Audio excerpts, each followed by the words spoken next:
C'est parti. Bonjour à toutes et à tous. Je suis ravie de vous retrouver et je vous remercie pour votre disponibilité.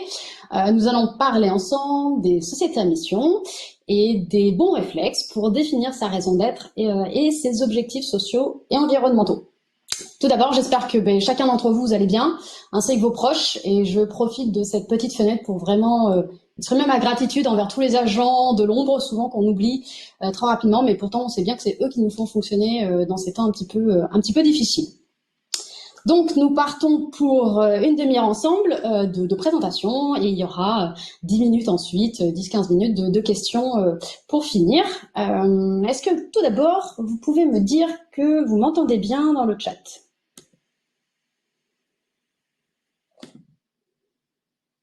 Hop. Bonjour à tous pour ceux qui l'ont écrit, merci beaucoup. Est-ce que c'est bon au niveau du son, a priori ? Si je vois personne répondre, c'est que je dois m'inquiéter de quelque chose. Ou est-ce que c'est bon ?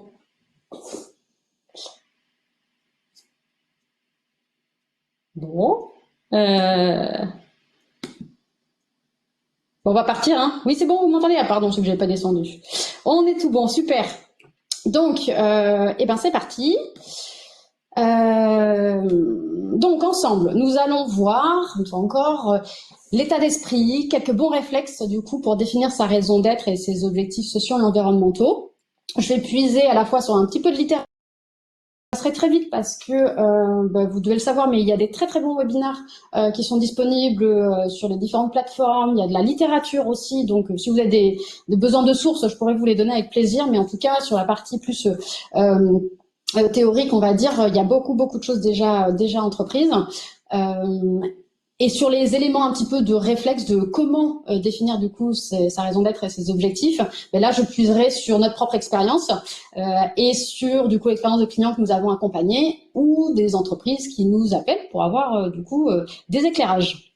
Donc c'est pour ça, hein, j'ai pas la vertu d'être exhaustive, donc c'est quelques bons réflexes du coup qu'on pourra aborder ensemble. Quelques mots pour se présenter. Donc, je suis Candice Lourdin, je suis très fière d'être la directrice générale du cabinet de Saint-Front, donc à la tête d'une équipe d'une dizaine de semeurs et semeurs engagés et très enthousiastes. Nous sommes basés à Toulouse, je ne sais pas si vous voyez le beau temps que nous avons évidemment, mais nous pouvons du coup nous déplacer partout en France et à l'international. Nous levons tous les matins pour accompagner les entreprises dans la mise en place de démarches toujours plus responsables et plutôt des clients PME et ETI. On fait partie du coup de différents groupes de travail, mais je ne citerai typiquement que l'AFNOR sur les sociétés à mission, typiquement. Nous sommes membres de la communauté des entreprises à mission. Nous sommes en cours d'audit pour devenir pleinement société à mission. Et pour ceux qui auront la curiosité, nous allons bientôt publier notre propre déclaration de performance extra-financière que nous avons faite à notre échelle, même si nous ne sommes que 10, hein, pas encore 500, mais peu importe. Et en tout cas, dans ce document, on rend compte de l'avancée de nos objectifs, justement, sociaux et environnementaux. Alors, pourquoi nous avons défini notre raison d'être ? C'est un travail que nous avons mené du coup sur le printemps et l'été 2019, à un moment où notre fondateur, Jacques de Saint-Front, en fait, nous laissait les rênes à Pauline, sa fille et moi-même, afin de conserver tout l'héritage, toutes les valeurs qui sont très importantes pour nous, pour continuer à écrire l'histoire du cabinet avec cet héritage. Et donc, la raison d'être, travailler sur une vision en fait de notre cabinet, c'était le bon moyen pour formuler notre contribution du coup positive à ce monde, avec beaucoup d'ambition, beaucoup d'envie et d'enthousiasme bien sûr, et avec une vision long terme aussi qui est très chère à Jacques de Saint-Front. Ce travail, ça a permis aussi de rassembler la pluralité des personnalités dans notre équipe, hein, qui ont été sollicitées pour la formuler, cette raison d'être. Et depuis qu'on l'a édité, donc à l'été 2019, voilà, on a tous sauté ensemble du coup dans cette aventure qui nous anime tous les jours, hein, qui nous éclaire dans beaucoup de cas pour des décisions à prendre et qui s'est déclinée via des projets dans l'équipe et qui va jusqu'à du coup avoir été modifier nos statuts pour ancrer cet état d'esprit et ces ambitions au-delà au-delà de nous-mêmes, si on peut dire, via les statuts. Donc notre raison d'être, la voici, c'est que nous voulons participer à changer le monde. Nous croyons que ceux qui mettent l'humain au centre, qui sont innovants, qui regardent le long terme et qui agissent dès maintenant en faveur de la planète, ce sont eux les acteurs de demain. Notre rôle, c'est de révéler et de développer ces différentes richesses dans notre écosystème. Notre ADN, rire, apprendre, écouter, éclairer et agir. Très important d'agir. Et j'espère que vous allez retrouver quelques notes de cet ADN tout au long de cette présentation. Et on se définit comme des semeurs de responsabilité sociétale. Voilà pour la petite présentation. Si on reprend le contexte global, donc c'est la loi Pacte, hein, pour ceux qui en ont besoin, assez simplement pour avoir une image, nous on caractérise du coup ces 3 articles clés de la loi Pacte comme une fusée à 3 étages. Donc d'abord, le premier étage, c'est la notion d'impact qui concerne toutes les sociétés, toutes, même les moins engagées du monde, en France, hein, j'entends. Donc elles sont concernées par la modification de leur objet social qui doit désormais aussi prendre en considération des enjeux sociaux et environnementaux dans leurs activités. Donc on peut parier qu'il y ait des ONG qui s'emparent un petit peu de cet article 1833 du Code civil pour aller titiller un peu quelques entreprises. Le deuxième étage de la fusée, c'est pour des entreprises volontaires. Elles ont la possibilité désormais d'inscrire une raison d'être dans leur statut. Donc, c'est pour ça qu'on parle de raison d'être statutaire. Et la troisième étage de la fusée, c'est selon nous le niveau d'engagement le plus fort qu'on peut avoir à date. Donc, c'est ce qu'on appelle la qualité de société à mission. Donc, c'est une entreprise qui va du coup respecter 5 critères qui sont donnés par la loi. Je vous les détaille pas ici. On pourra y revenir si vous en avez besoin. Pareil, la littérature est assez riche dessus. En tout cas, ce qu'il y a à retenir, c'est que les entreprises, elles doivent du coup inscrire leur raison d'être dans leur statut, définir des objectifs sociaux et environnementaux qui déclinent cette raison d'être également dans leur statut, qu'elles doivent se doter après d'un comité de mission qui les évalue tous les ans et d'un OTI aussi qui les évalue tous les 2 ans, pour faire très court. Et ces entreprises qui sont du coup dans cette démarche, elles sont vraiment volontaires évidemment et elles se dotent d'une mission sociétales, au-delà de leurs activités intrinsèques. Donc, pourquoi définir sa raison d'être? Si ce sujet vous intéresse, c'est que vous avez dû entendre du coup et capter dans les médias pas mal d'articles dessus. Hein. Voilà, c'est très riche. Donc, on va dire que c'est dans l'air du temps. Alors oui, ça peut peut-être satisfaire certains, mais en tout cas pas nous. Être dans le vent, hein, c'est avoir une ambition de feuille morte. Donc, c'est-à-dire que derrière l'ambition, elle peut s'étioler assez rapidement. Non, pour nous, en fait, c'est vraiment une question de sens. Donc le sens avec 3 dimensions que j'ai emprunté à Ibrahim Malouf, le célèbre musicien. Définir sa raison d'être, c'est donner du sens. C'est donner une signification, expliquer un pourquoi on se lève tous les matins pour agir via cette société, via notre entreprise. C'est donner aussi une direction vers où on veut aller, c'est se projeter en fait tous ensemble. Et on peut dire aussi que c'est avec pouvoir capter nos 5 sens et pour rendre tout ceci vivant. Ça, c'est notre définition à nous, hein, fortement, mais vous retrouverez, et je fais très court, l'idée que la raison d'être, elle est vraiment la passerelle entre du coup l'histoire de l'entreprise, pourquoi elle a été créée et sa vision pour demain et comment elle veut contribuer en fait avec ses parties prenantes en intégrant des enjeux sociaux et environnementaux dans ses activités, comment elle veut contribuer à un intérêt commun qui lui est supérieur. Après, cette question de sens en fait et de se projeter pour progresser, elle est infinie, mais elle doit être très profonde et elle est du coup, on est très attaché ici au cabinet de Saint-Front à la sincérité de l'engagement et c'est pour ça que je me suis permise de citer cette phrase d'Albert Einstein, c'est que le mot progrès n'aura aucun sens tant qu'il y aura des enfants malheureux. Donc c'est rappeler qu'en fait chacun d'entre nous on peut agir et que en se dotant d'une mission sociétale, l'entreprise elle s'engage fortement à agir voilà pour un bien commun. Plus classiquement, après, vous avez l'idée que la raison d'être, elle est aspirationnelle, qu'elle va drainer en fait le fonctionnement de l'entreprise depuis du coup des éléments de stratégie, des projets, des plans d'action, et qu'elle va du coup s'en inspirer quand il faudra la créer, parce qu'elle va partir du vivant d'existant, pardon, c'est une déformation. Mais aussi, du coup, une fois qu'elle va être créée, c'est elle qui va irriguer en fait ce fonctionnement dans l'entreprise. Un autre point aussi, une bonne raison, c'est que ça crée un vrai alignement qui est assez du coup évident. Enfin, nous, on l'a vraiment vécu en interne. On était, vous l'imaginez bien, hein, à 10, il y avait très peu de choses formalisées. Et pour autant, du coup, une fois qu'on a défini notre raison d'être, on a eu vraiment un éclaircissement de beaucoup de choses. Et on a mis vraiment en perspective, et avec une logique qui est devenue évidente, nos valeurs, notre stratégie et nos actions derrière. Et bientôt notre communication. Donc la raison d'être, elle permet aussi de créer un filtre du coup qui pour allier avec une fois encore sincérité et authenticité les actes, la communication aux actes. Vous retrouverez cette pyramide assez classique, mais que vous pouvez intervertir certains termes si vous siez mieux. Ce qui est à retenir, c'est qu'on avait un client qui du coup passait une période un peu difficile au niveau social, c'était un peu dans le creux de la vague, un creux un peu douloureux. Et donc, pour repartir, il a décidé de créer un projet d'entreprise pour refédérer tout le monde. Et ça a commencé par le fait d'éditer une raison d'être. Et donc là, ce qu'on peut vous recommander, c'est que si vous êtes dans une phase, un petit peu un tournant de votre histoire, peut être intéressant de faire ce travail de définition de la raison d'être avant de partir sur un plan stratégique ou un projet d'entreprise.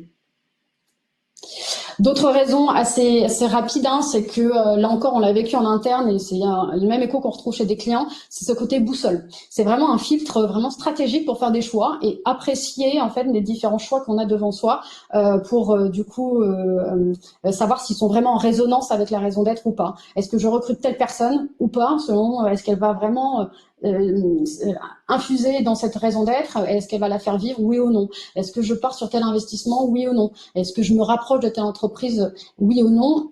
La raison d'être donne vraiment un éclairage dans les choix. Pareil au niveau de l'innovation, dans la mesure où elle projette l'entreprise sur son futur, il va y avoir une anticipation des besoins internes ou externes auxquels qu'il faudra adresser. Et donc l'innovation après se met en marche même au niveau culturel, au niveau managérial, au niveau process, au niveau produit. Donc c'est une vraie source d'énergie de ce point de vue-là. La partie prenante, je passe assez vite parce que pareil, la littérature est riche là-dessus. Et pour dire aussi sur la partie attractivité globale, hein, c'est que du coup des clients ou des consommateurs vont pouvoir venir vers vous si vous avez une raison d'être dans laquelle ils se retrouvent. Donc ça va les éclairer dans leur propre choix de consommation ou d'achat. Des salariés, vous le savez, hein, les jeunes générations sont oui, plus jeunes que moi. Que du coup sont très à la recherche de sens donc la raison d'être peut les éclairer là-dessus et la raison d'être est un formidable socle à une marque employeur. Et sur la partie plutôt financière, des investisseurs, en fait, de plus en plus, hein, peut-être vous le savez, étudient des critères du coup extra-financiers et comprendre la raison d'être d'une entreprise permet de savoir s'il y a une certaine harmonie dans le portefeuille de ce côté-là.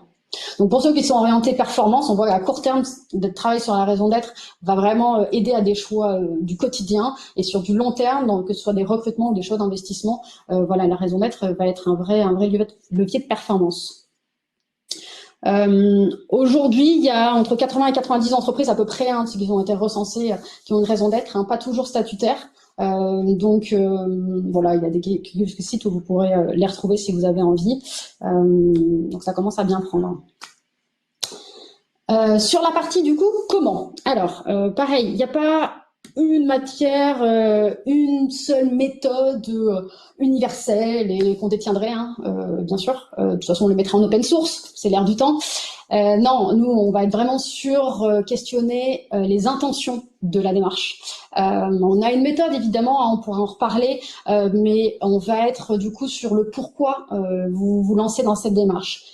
Plus les raisons seront fortes, seront profondes, plus en fait les moyens qui seront mis en œuvre et l'acceptation des changements qui vont opérer seront positifs, et plus les effets de la raison d'être du coup seront forts dans le fonctionnement quotidien de l'entreprise, dans ses interactions avec ses parties prenantes. Donc il y a une vraie proportionnalité entre la profondeur et la force de l'intention et les effets derrière. Dans la mesure où aujourd'hui, selon notre définition, la raison d'être, elle est là aussi pour intégrer du coup des enjeux mondiaux, et bien il faut avoir une certaine maturité, une certaine capacité à comprendre du coup et à appréhender ces enjeux mondiaux, que ce soit les effets du changement climatique ou des effets sur les droits de l'homme, le questionnement de sa chaîne de valeur, des choses comme ça. Il faut pouvoir du coup avoir une vraie sensibilité à ce sujet, en tout cas être assez avancé dessus.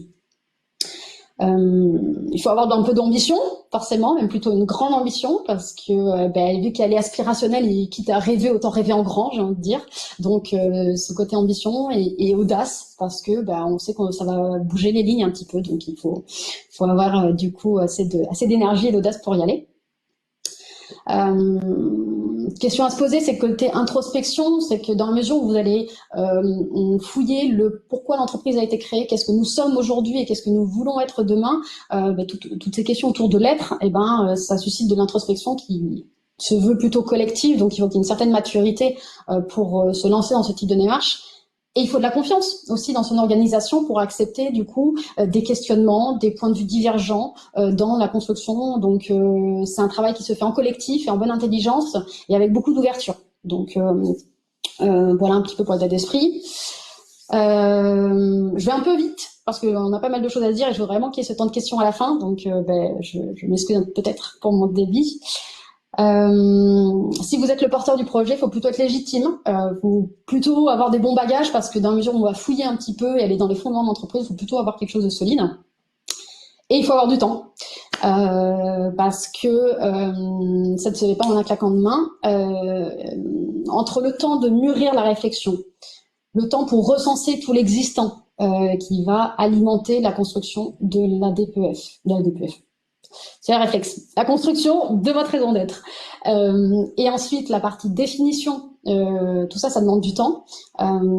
Petit focus sur la définition, vous pouvez du coup interviewer des personnes de la direction générale de manière isolée pour que du coup elles se sentent complètement libres dans leur expression de leur vision de la raison d'être de l'entreprise, et puis après les faire travailler en atelier ensemble pour qu'il y ait du coup une convergence et du coup une envie collective en fait de porter cette raison d'être.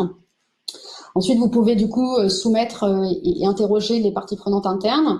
Et quand vous avez quelque chose qui est déjà un petit peu abouti, là, une recommandation, mais vous êtes libre dans le format, mais vous pouvez du coup les proposer et les faire revoir par vos parties prenantes externes qui vont du coup être dans plutôt une revue critique du coup de vos propositions. Une fois que vous avez tout ça, que vous l'avez défini, il faut la formaliser, il faut pouvoir la communiquer évidemment.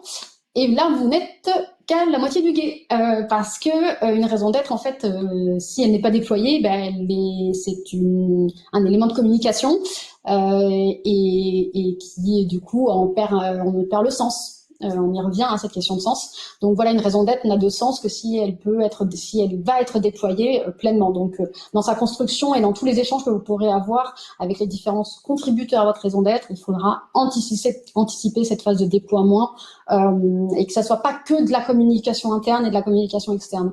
Une raison d'être pour qu'elle vive, il faut vraiment qu'elle fasse bouger les lignes, et notamment des lignes managériales, des lignes de management et des lignes des process également.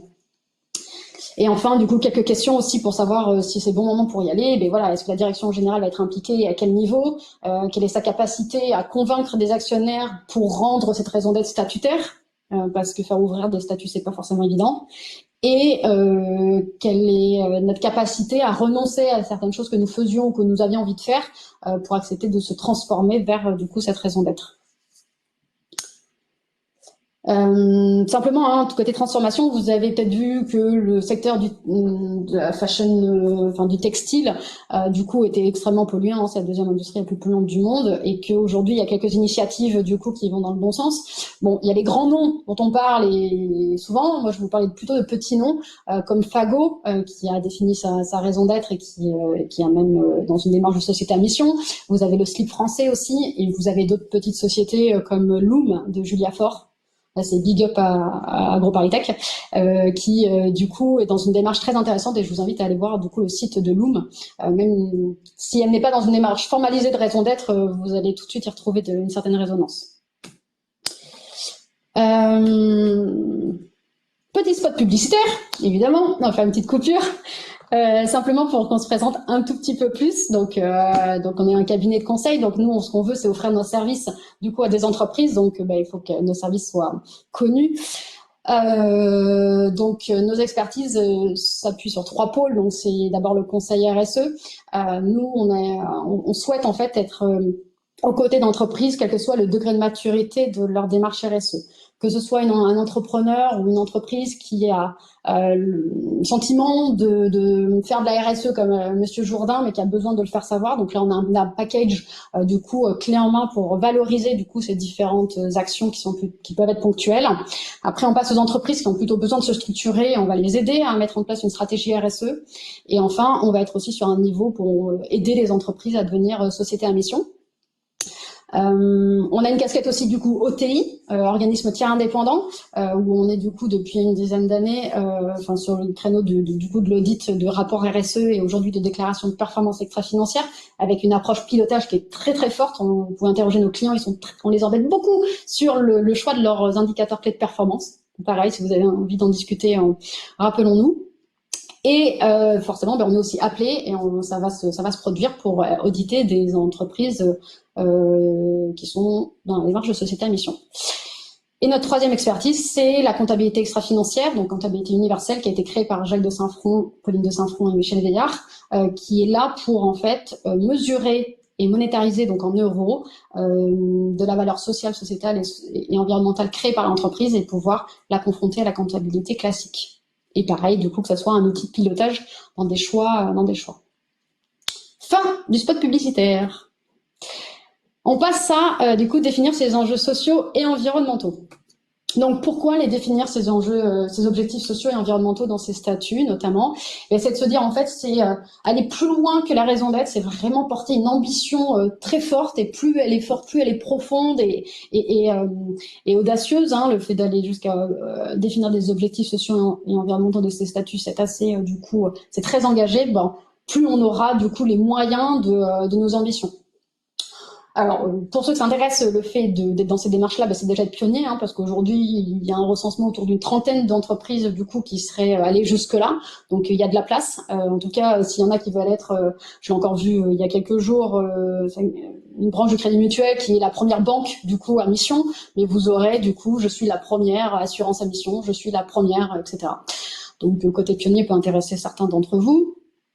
Mais avant tout, en fait, nous, ce qu'on y voit comme intérêt, c'est du concret, hein, c'est sur le terrain. C'est que la raison d'être, elle est aspirationnelle, donc elle peut être un petit peu évanescente. Mais maintenant, dans le quotidien, ça change quoi, en fait, d'avoir une raison d'être? Et le fait de se donner des objectifs sociaux et environnementaux, c'est déjà s'assurer d'avoir une bonne répartition des dimensions sociales et environnementales, et même sociétales, si on veut aller un peu plus loin. C'est une manière, du coup, d'engager les propriétaires d'entreprises, hein, les actionnaires et les dirigeants de manière objective, forte, avec des éléments qui sont opposables. Des objectifs, ils ont ce but-là, en fait, de pouvoir être compris et de savoir si, oui ou non, j'y suis ou j'y suis pas sur ces objectifs sociaux et environnementaux. Et derrière, en fait, une fois qu'on se les a définis, ils vont se répercuter en cascade dans les pratiques de l'entreprise et donc créer des lignes directrices pour les opérations, pour le management, pour ne citer que. Et donc, pour en revenir au fait qu'ils soient opposables, du coup, ces objectifs, c'est accepter d'être challengé et de se dire aujourd'hui, je ne vais progresser que parce que je vais être challengé par d'autres, plutôt que je me fais tout petit et je réfléchis qu'avec moi-même et je suis renfermée sur moi-même. Donc c'est un état d'esprit, hein, vraiment, d'être dans cette ouverture-là. Et donc, vous avez peut-être entendu aussi qu'on parle aujourd'hui de raison d'agir. Donc il y a la raison d'être et qui me donne une raison d'agir, ce côté mission sociétale. Mais j'ai envie de dire, les objectifs socio-environnementaux, ce sont des preuves d'agir encore plus fortes. Qu'est-ce que... Je vais dire d'autres choses là-dessus. Bon, on est bon. Petit focus par rapport à ces objectifs socio-environnementaux, quand on est dans la démarche de société à mission, c'est que du coup, si vous vous rappelez, il y a 5 conditions à remplir pour devenir société à mission. Donc la première, raison d'être statutaire. La deuxième, objectifs sociaux-environnementaux statutaires. La troisième, c'est se doter d'un comité de mission qui va regarder la bonne atteinte des objectifs socio-environnementaux et du coup la cohérence entre la raison d'être et ses objectifs. Et une quatrième condition, c'est du coup qu'un OTI, un organisme tiers indépendant, vienne tous les 2 ou 3 ans, selon la taille de votre entreprise, pour vérifier, là encore aussi, la bonne exécution de ces objectifs socio-environnementaux. Donc quand vous parlez de côté d'éléments opposables, ça en fait partie.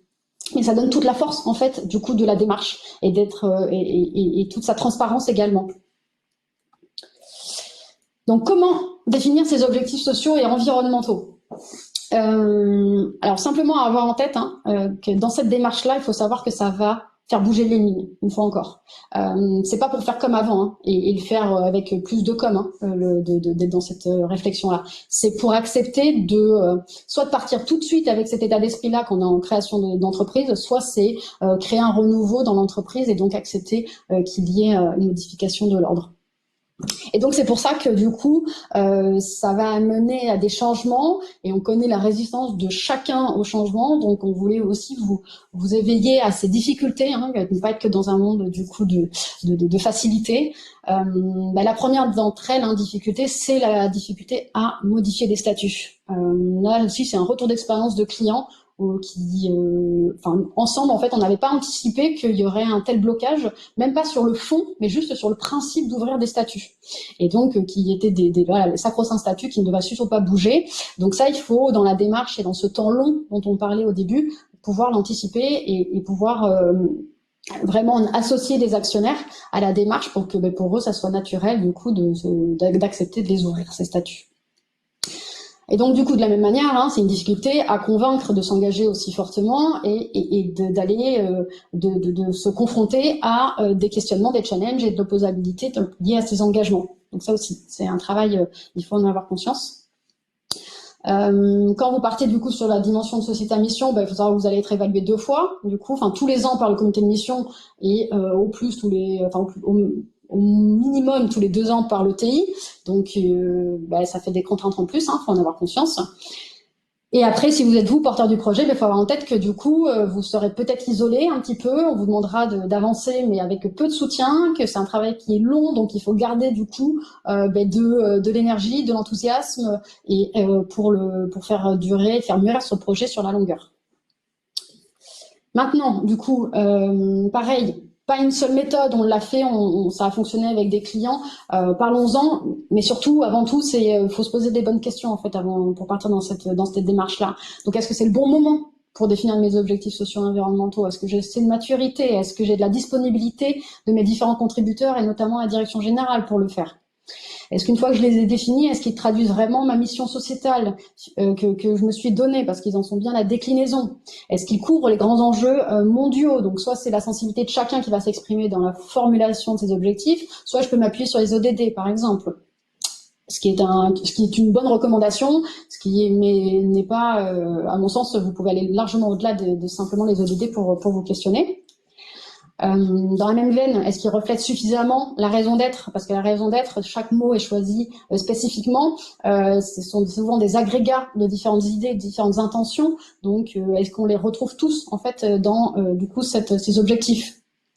Et de la même manière, est-ce qu'ils couvrent suffisamment nos parties prenantes? La raison d'être et les objectifs, ils sont là pour donner du coup des messages, donner des preuves à mes parties prenantes, pouvoir les associer. Donc il faut pouvoir se poser la question que si ces parties prenantes sont bien du coup intégrées. Et typiquement nous, on a fait cette erreur. Nos premiers objectifs, ils étaient plutôt auto-centrés et du coup, on l'a complété par un objectif lié à notre écosystème. On va y venir.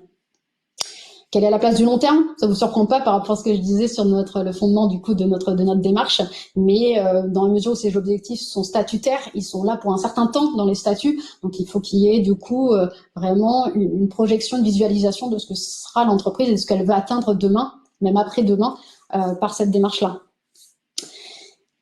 Et aussi, du coup, dans la mesure où pour certaines entreprises, vous êtes sur des démarches RSE qui sont déjà abouties, déjà un petit peu matures, dans quelle mesure, en fait, il faut intégrer tous mes enjeux de ma stratégie RSE? Et la question se pose. C'est pas forcément oui ou pas forcément non. Et typiquement, c'est pas parce que vous avez une DPF qu'il faut forcément reprendre les mêmes objectifs et les mettre dans vos statuts.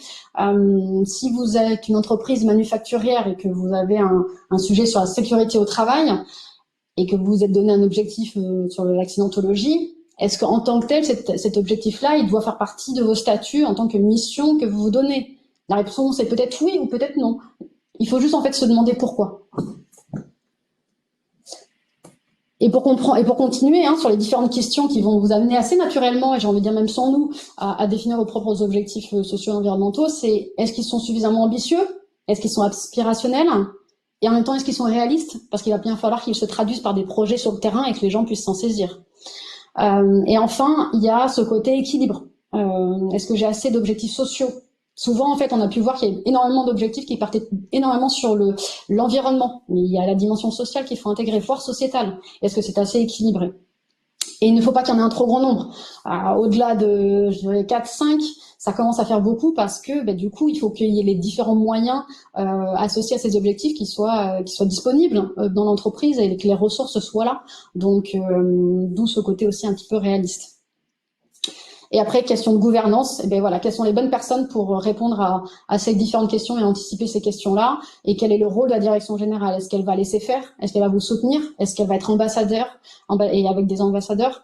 Là, c'est important aussi pour pouvoir ajuster le curseur. Et donc, une fois que vous avez du coup ces objectifs statutaires, donc ils sont eux aussi plutôt qualitatifs, a priori, dans la mesure où il faut conserver le caractère immuable des statuts, il faut les redescendre, comme on se le disait, à un niveau plus terrain. Donc nous, ce qu'on vous préconise, c'est de les reformuler en objectifs SMART, que vous connaissez bien, spécifique, mesurable, atteignable, j'ai oublié le R, et temporellement défini. Donc ça va donc sur même échelle de temps. Donc nous, nos objectifs, on s'est fixés à 2025 par exemple, et on les a formulés de manière opposable. On pourra savoir si on y est ou pas. Et ce qui fait qu'on va les décliner après tous les ans, donc objectif à 2024, à 2023, etc., en objectif annuel. Et c'est ceux-là, typiquement, qui peuvent intégrer des feuilles de route déjà existantes dans l'entreprise, de chaque membre de la direction, au niveau managérial ou en tout cas sur un fonctionnement classique de l'entreprise. Et donc tout ça, ça permet de rentrer du concret. Mais le concret, il n'y a de poésie que dans le concret. Donc merci Louis Aragon. Je voulais juste faire une petite note sur la poésie parce que je trouve que ça fait du bien. Ce mot est tellement joli que j'avais envie de quasiment finir sur cette petite note de poésie. Et donc, juste pour vous donner un exemple, nos 5 objectifs SMART à 5 ans, nos 4 objectifs SMART à 5 ans. Donc d'abord, nous, on veut absolument travailler sur l'humain. Il n'y a pas plus important que l'humain, c'est l'humain au centre. Et c'est travailler sur créer des conditions de travail qui sont au service d'une vie de qualité et pas l'inverse. Et donc, on travaille un questionnaire qui va bientôt sortir et sur lequel on va faire une première évaluation d'humain au centre. Après, du coup, on a travaillé sur le temps avec l'idée qu'il y ait autant d'importance à un temps de développement individuel de chaque personne dans l'équipe que du temps opérationnel en relation avec les clients. On a une dimension du coup environnementale avec le climat. Donc, nous, notre principal impact, c'est lié au changement climatique, du fait de nos déplacements et de nos ressources dont on a besoin pour travailler. Et donc, notre objectif, c'est de diviser par 3 nos émissions de gaz à effet de serre.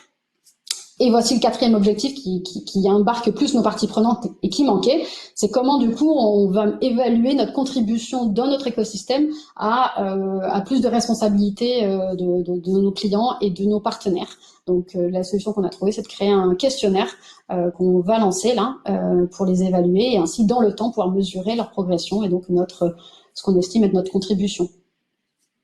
Donc là, voilà, ce sont les objectifs SMART et ils sont du coup formulés de manière objective dans nos statuts. Et maintenant, l'étape du bas, c'est de les décliner au niveau annuel. Et voilà. Donc maintenant, on a quelques minutes parce qu'il faut que je vous laisse dans 10 minutes pour un opératif de crèche. Je suis très transparente. Donc, je suis ouverte à vos questions que je vais lire du coup. Alors, si je remonte un tout petit peu. Ok, c'est bon. Donc, vous évoquez l'audit pour la société à mission. Le COFRAC a-t-il engagé quelque chose de nouveau sur le sujet? Donc, oui, c'est un sujet encore en discussion.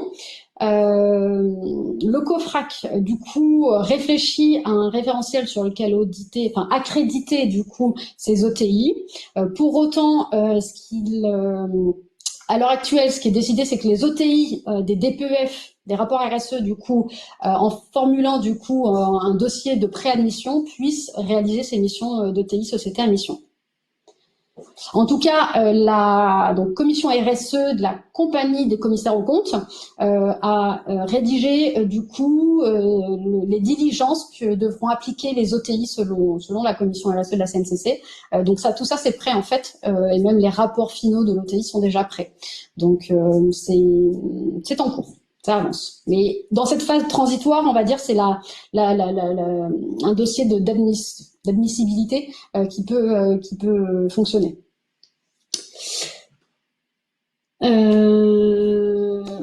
Définir sa raison d'être ressemble beaucoup à définir sa plateforme de marque avec la valeur sociale et sociétale.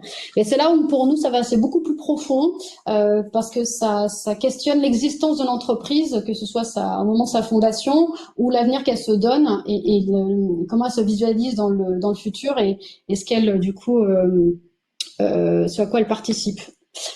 Et donc pour moi ça va largement au-delà de la question des marques, même si je suis désolée, il faut que je rebranche mon PC, sinon on va être coupé.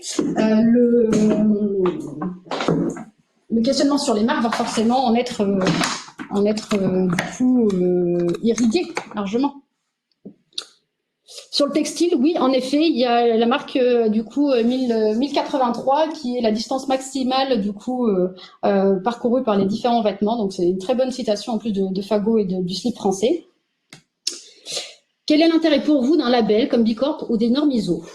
Alors, il y a toute démarche qui va dans ce sens-là a de l'intérêt. Il faut encore se poser le pourquoi et est-ce que le label ou la norme va répondre positivement à ce pourquoi et à ses intentions.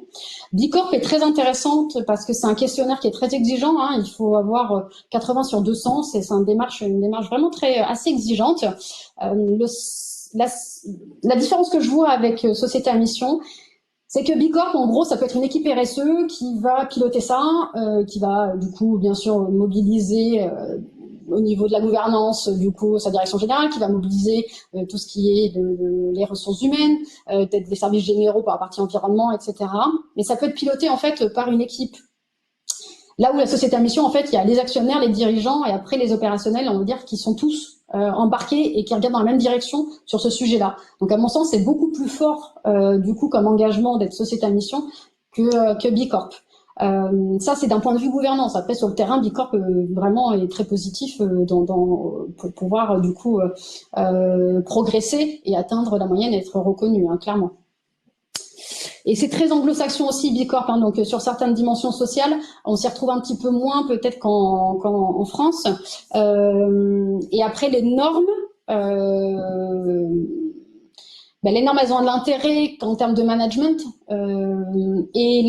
Si je pense à 14 001, 45 001 ou 9 001.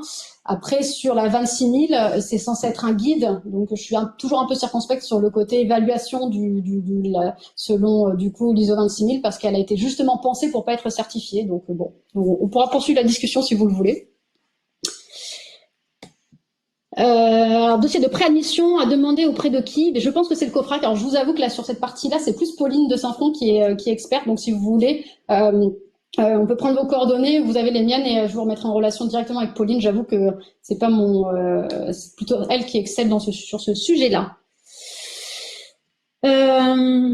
Alors, dossier de préadmission, que pensez-vous de l'intérêt des labels? On a déjà un peu répondu. Avez-vous évoqué des références sur la littérature à nous communiquer?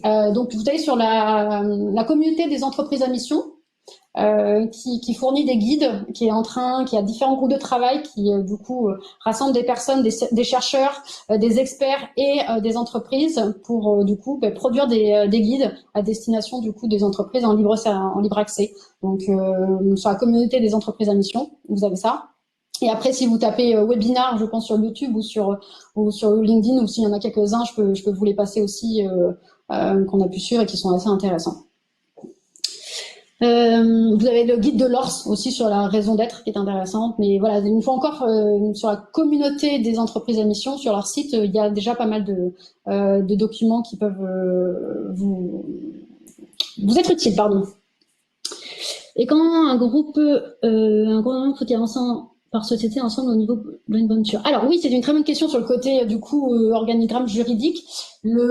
Justement, il y a un groupe de travail de la communauté des sociétés à mission qui est en train de plancher sur le sujet, de savoir à quel niveau du coup ça doit se situer. La question que vous pouvez vous poser, c'est à quel niveau ça va vraiment faire bouger les lignes. Et c'est peut-être là que c'est le plus juste. On avait une entreprise qui nous avait sollicité, qui avait une activité assez différente de tout le reste du groupe, et de se dire, est-ce que notre raison d'être, elle doit, à quel niveau faut qu'elle soit définie?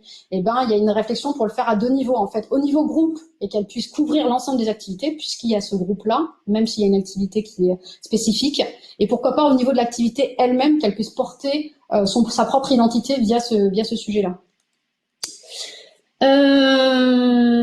Mais voilà, à suivre la communauté des entreprises à mission sur la partie du coup juridique. Ok pour rentrer en contact avec Pauline sur le COFRAC. Bon, si vous avez d'autres questions, il est midi 11. J'ai encore 2-3 minutes, avec plaisir. En tout cas, ben voilà, n'hésitez pas à me dire si ça vous a intéressé, si ça a répondu à vos questions, si du coup ça en a suscité d'autres, c'est aussi le but. Une fois encore, hein, on n'est pas là pour délivrer une seule et même méthode, mais plutôt une manière de penser. Donc voilà, tous vos retours pour être nous-mêmes dans l'amélioration continue seront bénéfiques. Et je le répète, hein, notre DPF sera bientôt en ligne. Elle n'est pas parfaite. Notre propre démarche de société à mission, il y a encore des écueils clairement sur nos objectifs et en tout cas sur nos indicateurs. Donc voilà, si vous avez l'envie de le lire, hein, elle est construite de manière assez concise, n'hésitez pas. On sera preneur de vos retours.